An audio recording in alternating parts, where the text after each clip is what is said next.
What's up, guys? Welcome back to the channel. We're glad that you're here and watching. Today we are starting a brand new series on this channel called Works for Us.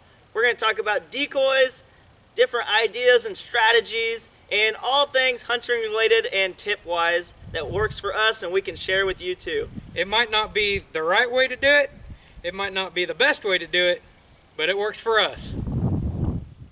This first episode of What Works for Us, we're going to be talking about the effectiveness of incorporating silhouette decoys into your goose hunting spread. Now, this is a brand new concept for the Happy Hunts guys this year, and so in order to do this, we bought multiple different brands and styles of silhouettes to see them and compare them. We have White Rocks, we have Big Owls, and we have two different types of dive bombs. We just have their old regular painted dive bombs, and then we have the Step Up, which have the black flocked head. So get ready, you're going to see them in the field coming up. One of the perks of using silhouette decoys in your spread is they're lightweight, compact, and have extreme space-saving storage in your trailer. Just in this bag we have 5 dozen decoys, and this is a White Rock bag. We also have dive bomb bag. They're really very similar, the two. The only difference is just the side straps on this one, but they're great. You could stack these bags, you can throw them around, and it holds 5 dozen, so you can't beat that. All right, now let's take a first look at these different brands of decoys we were just talking about. Up first, we have the regular screen printed dive bomb.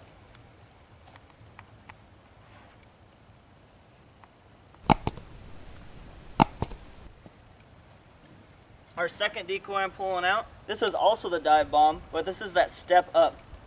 The back is the same exact material, but the front has the flocked head.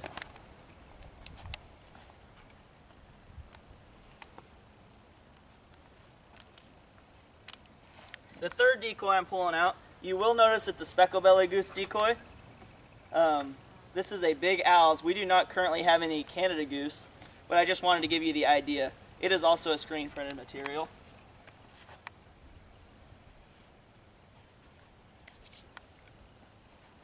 And the fourth decoy that we're looking at today, we're back to the Canada goose. However, this is the White Rock brand.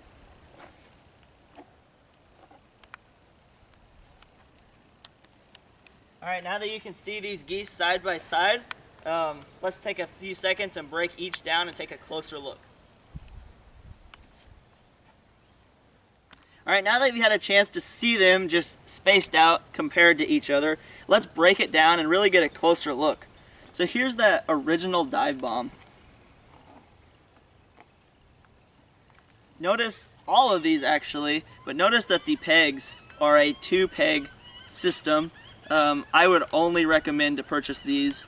There's some that have the 1 peg or the 1 wooden peg, and they're a nightmare to get in the ground and they break so much easier. So be sure to look for this.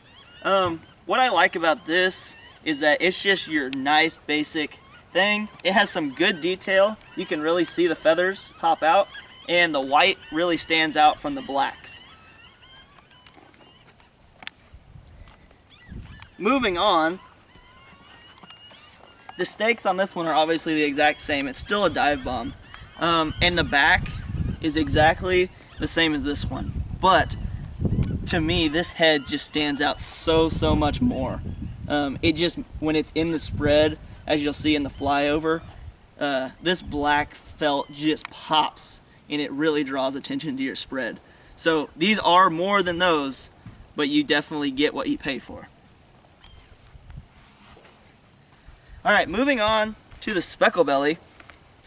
One thing I will note, this has the 2-prong. The difference is it is closer together than the dive bomb, and I'm sure it's hard to tell on camera, but these are actually thicker. So it makes it more difficult to maneuver throughout the decoy because you can adjust the height. However, it's much sturdier going into the ground, and I have no fear that these will break, even if I needed to tap on it with a rubber mallet in frozen conditions. About the appearance, I don't have any other speckle belly silhouettes to compare it to, but I was pretty happy. The white isn't as white as I wanted it to be, where it just popped out and made a big difference. But I think they did a really good job with the details of the feathers. Alright, and the last one we're going to look at today is the White Rock Decoy. The biggest difference that you're going to see is how wide this two-stake system is.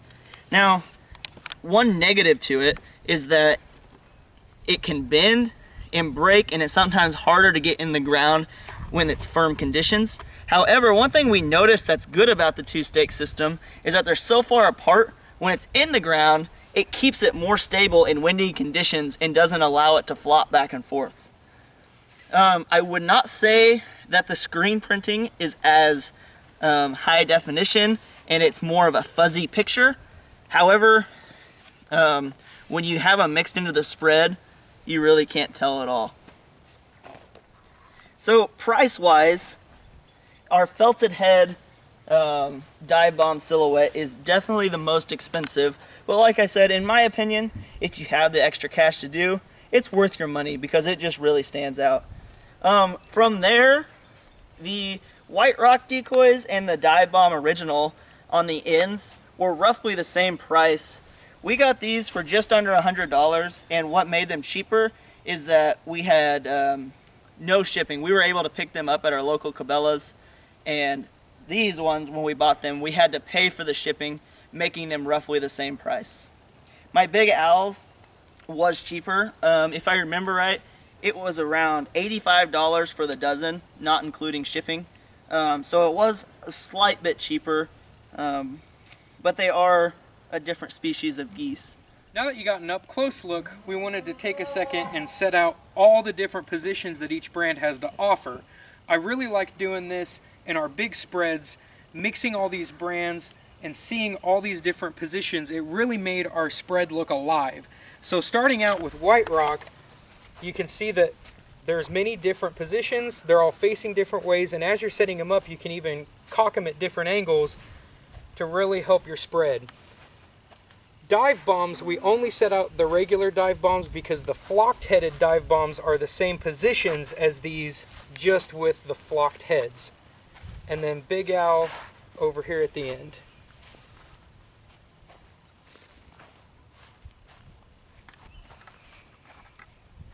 Alright, now that we've had a look at these on the ground and all that each brand has to offer, give us a few seconds and we're going to snap over and put these out compared to some of our Bigfoot full bodies. And then we're going to take you up with the drone and show you what each of these brands and just silhouettes in general look like to the birds when they're up in the air. We think that silhouettes are a huge asset to our decoy spread, and follow along because I think they could probably help yours too.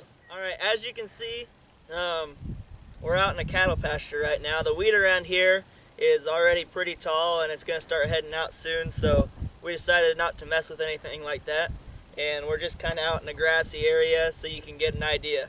Another point, this is no way a spread video or anything like that. It's solely just so you can see the difference between the different brands and what the silhouettes look like from the air compared to the full bodies. Behind me we just brought up 1 dozen of our Bigfoot full bodies, just a mix of poses and styles, and they're set up right there in a blob. And what we're going to do is just do 12 at a time of the other brands, and we'll put them right behind there, and then we'll take the drone up so you can see the difference from the air.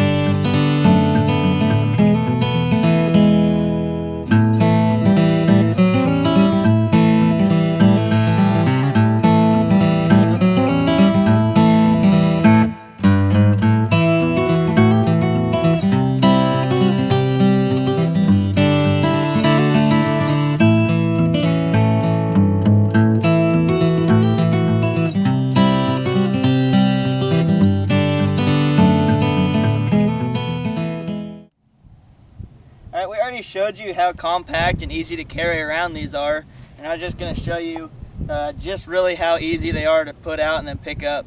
I'm just going to pick up these one dozen dive bomb silhouettes, and it should only take me a minute or so.